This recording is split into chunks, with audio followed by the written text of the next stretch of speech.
Everyone, today we will discuss about thyristor. Before discussing the thyristor, we know about diode. What is diode? Diode is a two-terminal device and it consists of a p-type semiconductor and n-type semiconductor. And two terminal, that is the anode terminal, and another terminal is the cathode terminal.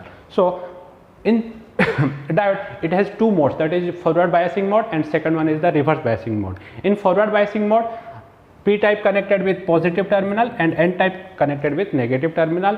When the diode is in forward bias mode, it can conduct. When it is reverse bias condition, that means when the p-type connected with the negative terminal and n-type connected with the positive terminal, the diode is in reverse mode. So in forward mode the diode can conduct, and in reverse mode there is no conduction of current through the diode. Then why we go for thyristor? The main difference is in forward biasing mode we can't control the forward current. So for controlling purpose we go for the thyristor family. So next, what is thyristor? Thyristor is nothing but a in diode we are using 2 layer, but in thyristor we have used 4 layer, that is p-type, n-type, p-type, n-type. This is the construction of thyristor family. So it consists of a 4 layer p-type, p layer, n layer, p layer and n layer. It has 3 terminal anode and second one is the cathode. Another terminal is the inner p layer, that is the terminal is known as gate terminal. And from this figure we can find out 3 junctions are there, J1, J2 and the junction J3. So the thyristor also having 2 type of modes, that is forward biasing mode and second one is the reverse biasing mode. So when the thyristor is said to be forward biasing mode, when the p-type terminal is connected with the positive terminal and n-type terminal is connected with the negative terminal, the thyristor is said to be in forward biasing mode.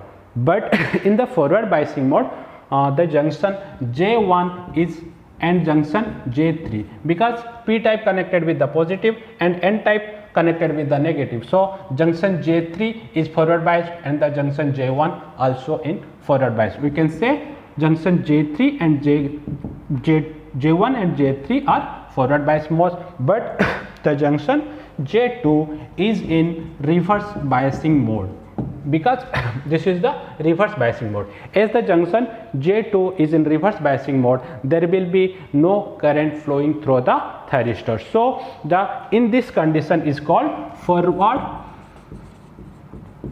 blocking mode. Forward blocking mode. As the thyristor is in forward bias condition, but still the junction J2 is in reverse bias condition, so there will be no current flow through the junction J2. So the thyristor is said to be in forward blocking mode. But when we draw the characteristics between voltage and current, that is, this is IA anode current, this is the anode voltage. This is the anode voltage. When we continuously increasing the voltage VA, there will be a small current flowing through the thyristor, that is called leakage current. When and the total voltage will apply across the junction J2, a voltage will become where the junction J2 will be breakdown, that is the forward breakdown voltage of the thyristor at VBD, that is the forward breakdown voltage. At this voltage the junction J2 may get damaged and the thyristor starts conducting. This is not actually applicable, so we go for a controlling path, that is the gate. When we are applying a small voltage across the gate terminal and the cathode terminal, this junction may get reduced and it may start conducting before breakdown of the junction J2,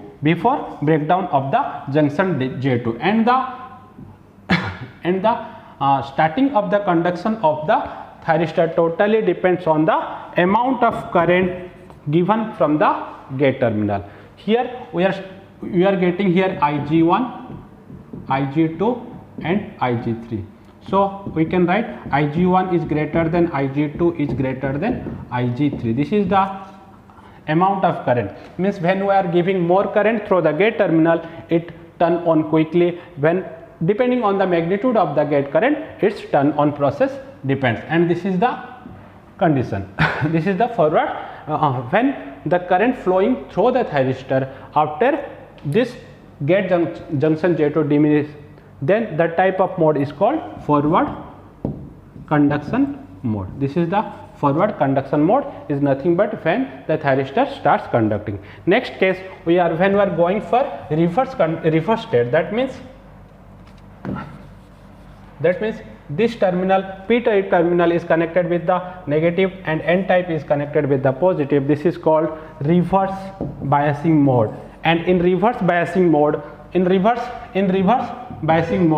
junction J1 and junction J3 are in reverse bias and junction J2 is in forward biased. Okay, so due to the junction J1 and J3 are in reverse bias, there will be no current flowing through the thyristor, and when increasing the voltage also still there will be no current, and at some specific voltage the junction J1 and J3 may get damaged and starts conducting. That this is called peak inverse voltage, PIV of the thyristor. Okay, in next class we go for details. Thank you.